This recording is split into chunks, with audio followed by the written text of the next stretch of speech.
In this video, I'm going to show you exactly how to invite someone in AnyDesk step by step so you can get connected fast and control what access they have. If you've ever wanted to share your screen, give remote support, or let someone join your session without confusion, this guide will make it simple. And before we jump in, don't forget to hit the like button and subscribe for more easy software tutorials just like this. Now let's get started. First, open the AnyDesk app on your computer. Once it loads, look for your 9-digit AnyDesk address. You'll usually find this under the section labeled Your Address. This is your unique ID in AnyDesk, and it's the main number people use to connect with you or to be invited into a session. Now, look right next to your address and click the invite icon. This is the button that opens the invitation window.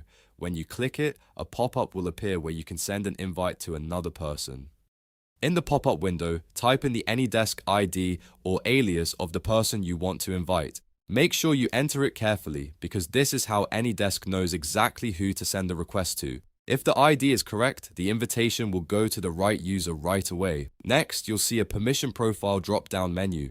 This is where you decide what the other person will be allowed to do once they join. For example, you can choose full access if you want them to be able to control the session more freely, or screen sharing if you only want them to view your screen without full control. Picking the right permission profile is important, especially if you're using AnyDesk for support, collaboration, or a training session. After you select the permission profile, take one more quick look to make sure everything is correct. Then click Invite. Once you send it, the recipient will receive a pop-up notification on their end.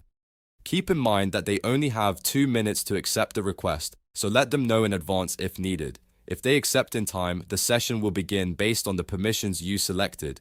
If they don't respond in time, you can simply send the invite again, and that's it. You now know how to invite someone in AnyDesk quickly and correctly. It's a simple process, but using the right ID and permission settings makes a big difference in keeping things smooth and secure. If this tutorial helped you out, make sure to like this video, subscribe to the channel, and turn on notifications so you never miss the next guide.